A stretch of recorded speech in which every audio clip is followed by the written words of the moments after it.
Hey guys, and welcome back to our special Starmancer coverage. This is part 2, and once again we are joined by Tyler, programmer of Starmancer. Hello. So like they said, I'm Tyler, I'm the programmer for Starmancer. And what we really wanted to do is show you guys what the game looks like right now. So we're putting Blind in the driver's seat so we can show somebody who's not a developer playing the game. There's going to be some bugs he's going to probably find. He's probably going to find some times when things don't work as well as they can. We wanted to show you guys that the game really does exist, and this is what we currently have. The game obviously has a mood system.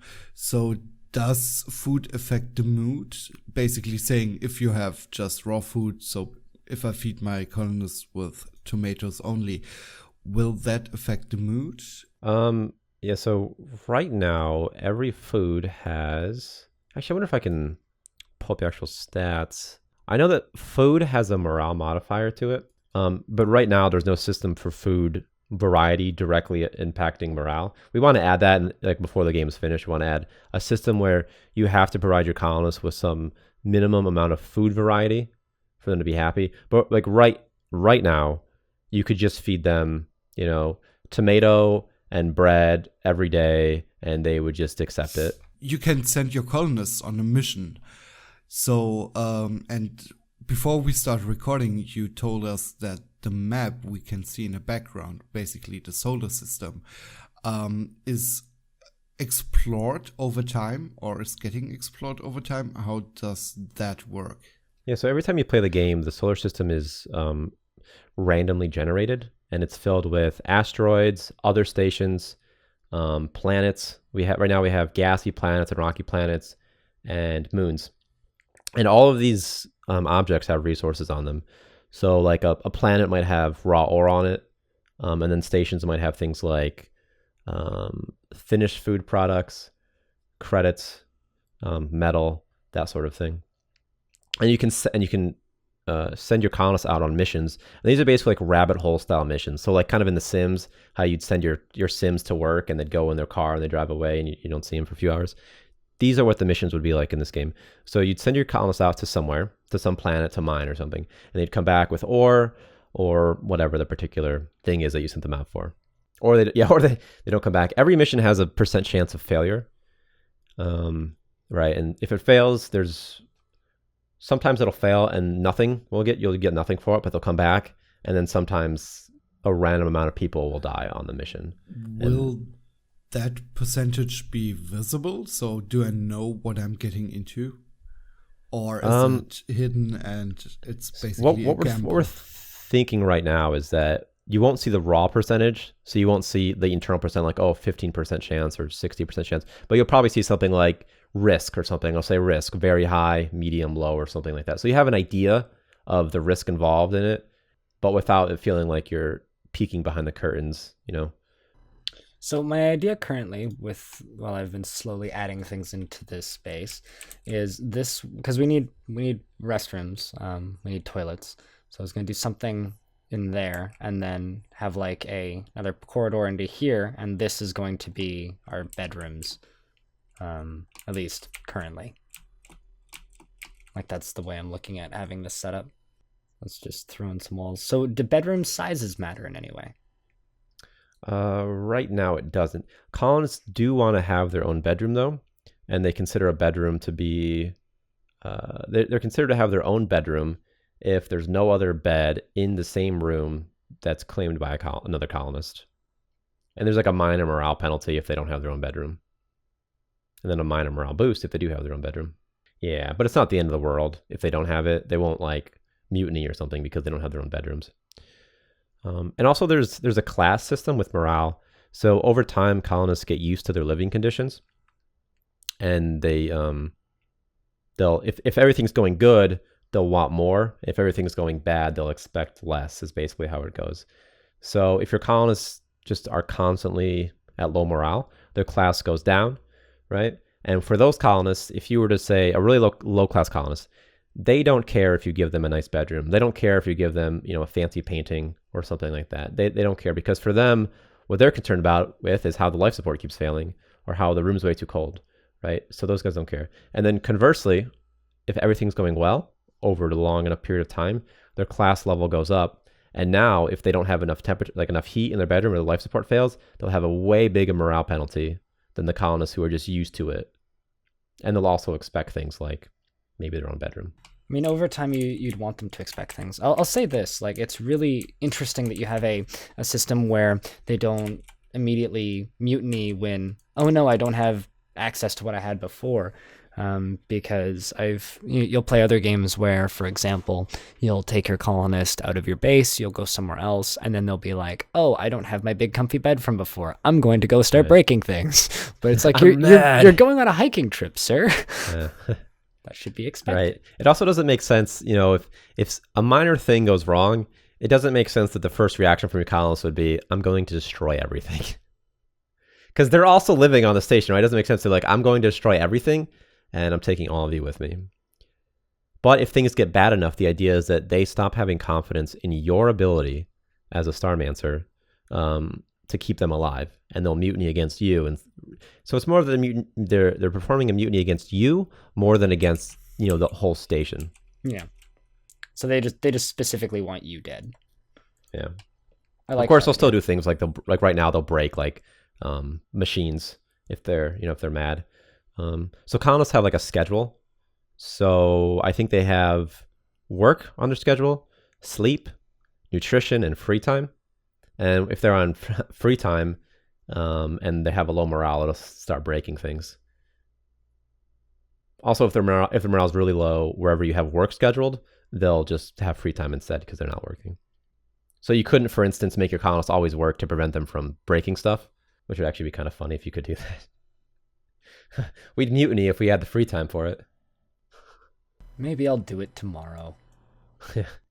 You can place those vents, by the way, not air vents, but just the vents in between the bedrooms, and then the atmosphere will flow. Oh, interesting. So I was actually going to ask what those other vents are for, because I've primarily been building these air vents. So if I, for example, put... Yes. It's already placed on both sides. Yeah. And now the atmosphere will flow, and it'll be freely shared between all of those. Okay. So is there... What is the reason to use these air vents in the ceilings instead of those? Those air vents are actually, pushing out oxygen from the oxygen machine. And also the flow rate of those are really high too. And they're also sucking oxygen. They're sucking carbon dioxide back in from the tile that they're on. And then what's the difference between a regular vent and then an industrial vent? Is that just aesthetics? Right now, it's just cosmetic. Yeah, right now it's just aesthetics. It's just the big one, the industrial one looks, cool and industrial. So it's still starting to look quite satisfying. So what do we need for bedrooms? Let's go with that. So all you need for a bedroom is just a bed. Yeah, pretty straightforward. There's like 3 types of beds right now. If you press right control, I think, or left control maybe. There it is. It changes the palette, so you can change the color of your beds, and your walls and your floors and all sorts of objects. Let's go with I like this one, like the kind of greeny color.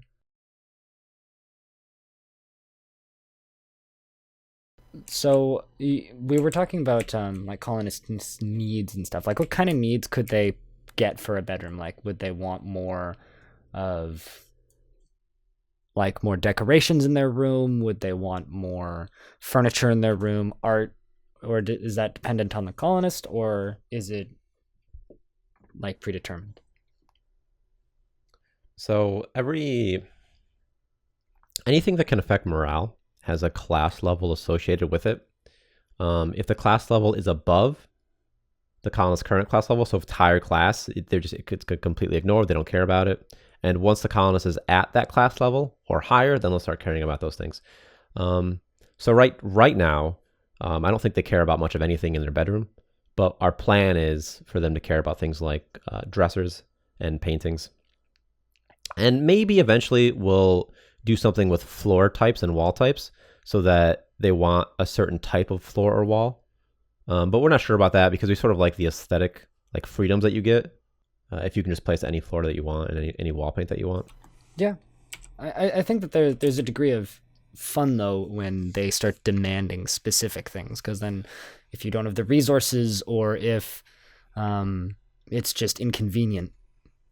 Right. So we want all the colonists to feel unique. So something we've considered doing as well is maybe a certain colonist wants a yellow wall, and he doesn't care what type of yellow wall, but he just wants a yellow wall or something, so that you have to, place the yellow walls of any type or something like that. Now, this is me really pulling at strings here, but over here we have the graffiti, right? Which we talked about earlier, that if they get pissed off at you, if they really like a room, would they make the room their own, for example? So we have a hobby system, but there's not art for like any of the hobbies. I think the hobbies right now is they can paint, they can tinker with machines. If they tinker with machines, they have a chance of breaking them, but they also have a chance of upgrading them. So if they tinker with a generator, I think what happens is, and it's successful, I think that the efficiency of the generator is increased, for example. I should totally know all of their hobbies. Oh, they can exercise. They can read in their free time. We have this video game they can play. Again, there's no visuals for it though, but they do it internally. They queue up for it and they'll do it, and they'll go to the video game object and stay on there like weirdos. But yeah, so totally what we want to do is we want the colonists to be able to make it their own. Something else we want to do is colonists have an inventory and they collect stuff. And what we would like to do is like maybe colonists who go on missions, they get trophies when they finish them, and they come back with little knickknacks and they place them, in their tables, on their bed or something. So it's sort of a trophy system for the player and the colonists, and it makes them feel a little unique. I'm trying to make these bedrooms a little bit different because I kind of like having a variety of things. It doesn't. Did you actually press control? Yeah, I did. Whoops, that's said. Oh yeah. So what happens with the paint is you have to move your cursor, I think, to refresh the color that it's using. That works. I'm okay with blue. Let's press control again to see what it goes with. Oh, it goes with purple. Control. Oh, I see. That's my palette, right? So I could just click that. Let's go to palette 4. That's that color. And then it's red. Just kind of trying to see the different options here because I figured out how all this works now. It took me a little bit, but I got it. There we go. So there's our bedrooms. Those are pretty fancy bedrooms too. Beautiful. You can place cosmetics, place some paintings. I like paintings. I always like to place them above their beds. It makes me feel good. I'm like, oh, he's got a little... Yeah, there's a few different types of paintings. Painting small, painting fancy, and then just painting. It's like a little star thing. Like a little planet. Neat. That's look at what Victor made. A little framed poster of the Starmancer core. That's the funniest thing to me. I didn't know that was a thing. That's just like the face of the Starmancer. So just the idea that some colonist has a framed portrait. He just has a framed portrait of the Starmancer in his bedroom. That's really funny. I did not know that was a thing. I kind of love the idea of having a colonist who's maybe getting pissed off, like taking posters for like rebel factions and putting that in their room. You just clicked the door and it turned red instead of green. Oh, he sealed it. That's funny. Yeah, if you seal it, no colonists can get through. Mm-hmm. And also pirates. If you don't seal your door, pirates can just walk through it. If it's sealed, they have to hack it first. Okay, and what would be a reason to seal a door for colonists? So a routine reason would be maybe a room doesn't have a livable atmosphere, and and our AI has failed. Like internally, like we have failed to make colonists smart enough to not get themselves killed. So then you as a player could, place a door and seal it and say, colonists, don't walk through here, dum-dums. Or to trap somebody. Yeah, or just to trap somebody in their bedroom if they're being a jerk. Like if you have a colonist who's sabotaging stuff or placing graffiti, wait for them to go to sleep and just seal them in the room. And then just let time take its course. And then you won't have a graffiti problem anymore. Yeah. And then eventually somebody would have to go and pick up the dead body. Something we haven't talked about at all. We've talked about death a lot, but how about preventing death? How does medical and medicine and like the infirmary work? Well, I'll work towards that once I'm done. You could build one too if you wanted to. Yeah, use like a sterile wall and sterile floors. So there's actually a job for the doctor. And just whatever. Let's see. There's also diseases internally, so colonists can contract diseases. Whenever they go to the doctor, it reduces their chance of disease. And then if they like break their bones, they can. So colonists have legs, arms, and a head, and each one of these body parts can be broken or destroyed. So like if their if their arm is broken, they can't carry. they can't do things that require 2 hands. So things like carrying boxes actually require 2 hands. So if you break your arm, they can't do that. If their arm is destroyed, it's gone forever. What we'll probably do in the long run, by the way, is allow you to replace arms with bionics, because that's awesome, like with robotic hands. And let's see, if their head is damaged, they can't work and they have to sleep a lot. So basically they have like a concussion and they're like mentally disabled or something. If their head's destroyed, there's nothing clever, they just die. And I think if their legs are damaged or destroyed, I think they walk slower. We would like for them to crawl eventually, but we'd have to make sprites for that. And the doctor can patch it up. But you can never fix a destroyed body part. You can only fix a damaged body part. Anyway, and so let's see. So the doctor goes, he helps them, he repairs them. Colonists also have an HP system. So I think each colonist has a max of 10 health. If their needs aren't met, their HP goes down. If they get shot, their HP goes down. If their HP reaches 0, they'll die. Actually, they don't always die. When your HP reaches 0, there's a % chance that the colonist will go into a coma instead of dying. And if they get immediate medical treatment, they can come back from it and stay alive. Depends on the death type, by the way. So I think that if you get shot or something like that, or I think if you starve to death, there's maybe no chance of coma. But each type of death has a % chance of going into a coma and allowing you to save that colonist. So I've just kind of been asking this every single time we get to a new building we haven't seen before, but I'm assuming I need the health tab, but what do I need to build? All you actually need is a medical desk and a medical bed. Actually, I think all you need is a medical bed for the doctor. And that uses the palette system as well. You can color it to whatever you want.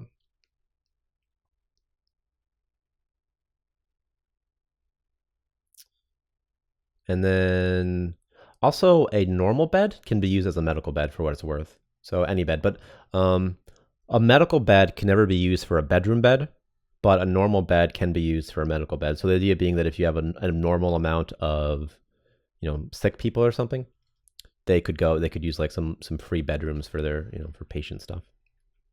Draining. So what do all of these items do individually?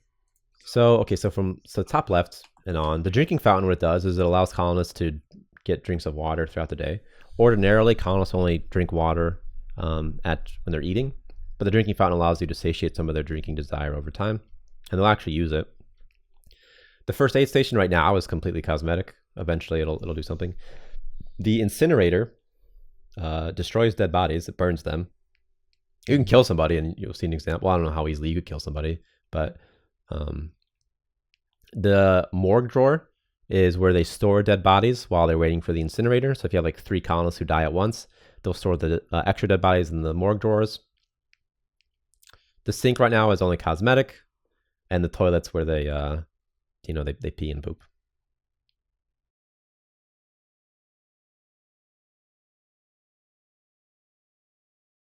I like that you built an infirmary but don't have a toilet in the station.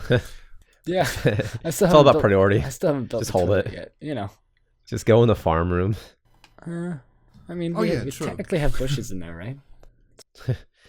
I think that if a colonist's urination need hits 0, no, actually I know this for sure, they'll pee their pants. They get a morale penalty, which is sort of funny. But more importantly, if they pee their pants, you don't get that dirty water back. So That's actually really interesting. Okay, so toilet.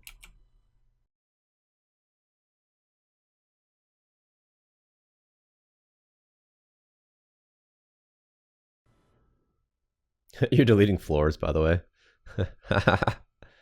You should try building the floors first before you delete the things. Build floor. Foundation floor. There we go. Maybe nothing bad will happen. I don't know. We'll see what happens. Not delete info. Why do I keep clicking delete infrastructure? I don't know. You could right click. Hope you didn't break it all. Right click and then click delete object. Or click on info and then go to delete, remove, bottom right. Yeah. And close that. I think you don't have a floor underneath that toilet. It's a very literal toilet. It's a porta potty. That would actually be kind of hilarious if we have porta potties in the game and there's just no floor underneath them.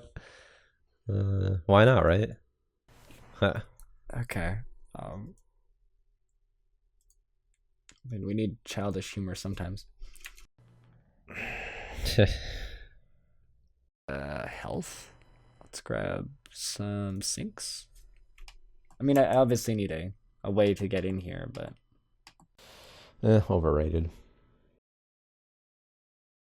Need somewhere to dry our hands, but I'll worry about that later. So I'm thinking I'll do with sinks is I'll just make the colonists wash their hands after they use the bathroom. So I've got this set up in like a very traditional bathroom sense. I just need like obviously dirty water connections and floors, but are these like designed as kind of like individual stalls so I could like throw this into the infirmary and it would just work? You could place it anywhere. Yeah, so one of the hard things, by the way, is a player, we have ideas for how you should logically place things, right? We have you know, as developers, our ideas like, hey, if you have a fridge, you're going to place the oven near there, but there's nothing that forces the player to do that. The player could place it wherever they want. So whenever a colonist has to use the bathroom, they look for the closest the closest toilet to them, and for them, they define closest as they generate a route to all the toilets, and then they return the closest one. So you could place toilet anywhere, and it would work. Colonists don't care about privacy, so they'll use the bathroom wherever. You could put it in their bedroom too if you want to. Give them a VIP treatment. Give them the master bedroom. Yeah. So it would make sense to build the bathroom close to their working place? So colonists, I talked about it briefly before, colonists are on a schedule, and you can completely change their schedule as you want, but the 4 categories are free time, sleeping, nutrition, and work. And colonists, whenever a colonist wants to do something, they queue it in a certain category. So if they have to use the bathroom, that's queued in the, I think it's queued in the nutrition. So that's when they're like supposed to sort of have their personal things. And then if a need is really extreme, they'll queue it in any state. So if like they really have to use the bathroom, or if they really need to get oxygen or something, they really need to eat and they're starving, they'll do it whenever. They won't just wait for the proper time to do it and die. Okay. But anyway, it makes sense to put it near the bedroom, because I think when colonists first wake up, when they first wake up, I know they'll eat and they'll use the bathroom, and not necessarily in the order. They might use the bathroom first and then eat. So it sort of makes the most sense to place them near their bedroom or near the kitchen. And they have to pee about like once a day, something like that right now. And right now we basically have a working station, right? Yeah, except for no resources. But if you had resources, it would be a working station. So this is a kind of a basic layout. Yeah. I'm trying to think, is there anything else that we need at this point? I should know this, huh? I don't think so.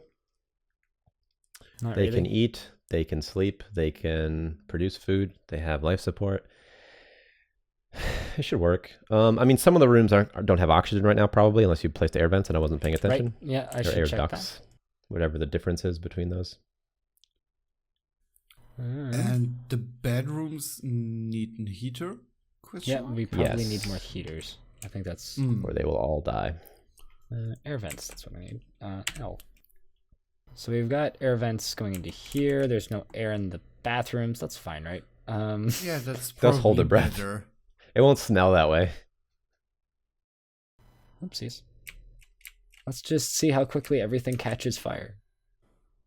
Let's see how long till everything dies. And you can click on any object and click on the info tab, and it'll show you the amount of atmosphere, like the atmosphere level. So you can quickly see if a room might have oxygen. So like if you clicked on a bed or something and went to the info tab, it would tell you how much. Yep, we seem to be doing pretty well it's for got oxygen. 20.97. And it's slowly heating up, it looked like. Somehow. How is that bedroom heating up? Why is that 0.48? Where's it getting heat from? Who knows? Maybe what happened is when you first built it, you didn't have a door. Because I deleted the walls before I put the doors in. Yeah, that's probably it. So it's just like Tiny. a little bit of something snuck in. Does anything else produce heat? Yeah, all the machines produce heat. Well, I don't know about all of them, but machines produce heat when they're on. So in addition to worrying about your station being too cold, you also have to worry about it being too hot. If it's too hot, things will catch fire and people will die. Talking about fire and oxygen, can I just basically remove the oxygen from a room to... Yeah, you can. So fire requires oxygen in real life and in the game. Eventually, the fire will burn out all the oxygen in a room, and it'll take itself out. Of course, if you allow that to take course, what would probably happen is you would run out of your objects in that room would be destroyed and damaged. So you probably don't want to do that. And also, presumably, that room is still connected to your life support indirectly, so it would still be draining all the oxygen out of your entire station indirectly. But yeah, you could certainly just, maybe turn off your oxygen machine or something and just let the fire go out, similar to FTL. So it's basically the question if I let it burn it out or send people in to kill it. Yeah. So what you're trying with is sort of a decision. Do I want to risk some of my colonists dying and saving my objects in that room, or do I want to just sort of let the fire take its course and not worry about anybody dying? And that, by the way, would be a time where you might want to seal a door. Is if you have a fire, you seal a door and just say, I don't want any of the colonists to be heroic and try and put out the fire and die. So I'll just seal it off and I'll just worry about that later. In case I have a lot of stupid colonists and they all die in a fire, what's then? So there's actually biotanks. So the story in this game, a Starmancer, is that we start with the trope being that there's some sort of disaster on Earth, and that launched the Starmancer initiative, right? Where humanity had to seek refuge among the stars. So if something happens on Earth, it's not livable anymore. But there wasn't time to physically prepare all these ships and load everybody up. So instead, what we're doing is we upload consciousness from the humans on Earth. Their physical bodies are left behind to die or to go on or whatever. And then your arc ship is just sent out into the stars. You're just one among thousands of arc ships that are sent out. Then, at some point in the future, you wake up a little late, you're reactivated. But anyway, in your memory cores, you have all these consciousness from Earth. And then what you do is you build biotanks to generate a new organic body, and you give it a consciousness from Earth. So if you want new colonists, what you do is you build a biotank, generates a new body is grown, and then you give it a consciousness. And so what we'll probably do, by the way, is we'll give you like an option of like maybe 3 colonists that you could upload into this new physical body. And also in the future, we'll have things like robots. You can put your colonists in a robotic body. Ooh. Seems useful. So I'm just going to ask a question about these heaters. Is there a way for me to get the heat through the wall, or do I have to put heaters in each of these bedrooms? You would need that air vent. So you have the air vent. If you put a heater in one bedroom, it would be enough for all of them. You can test it really quickly too. If you click on just one of the beds and go to the atmosphere tab. Yeah, I think that'll work. Click on the bed and see what happens, or at the table or anything. Oh, there we go. Yeah, that's working. Yep. Nice. Down at the end here, temperature is not going up. You also get new colonists from immigration. Oh, interesting. It's accelerating. So how does immigration work? Right now, I think it could be on right now. Wouldn't that be funny? I think right now every 7 days, 7 in-game days, and there's a clock on top. You can sort of see the in-game time. So right now it's 2 in the morning, apparently. There's no day counter, though. So I think every 7 in-game days, a random wave of immigrants spawns. From a narrative perspective, our plan is, for the storytelling perspective, is that when your arc ship is reactivated, there's some sort of like a galactic, some sort of faction system set up in the solar system, and they're like, hey, in Arc Online, we have some immigrants, and if you want us to give you money, you can take some of our immigrants off our hands.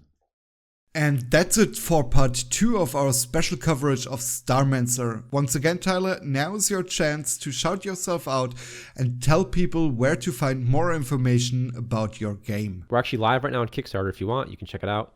You can pre-order the game through there. You can get into our beta or our alpha. You can design yourself and put yourself in the game as a colonist. You can check us out on our social media accounts. We have a Twitter, we have a Facebook, we have a Google+.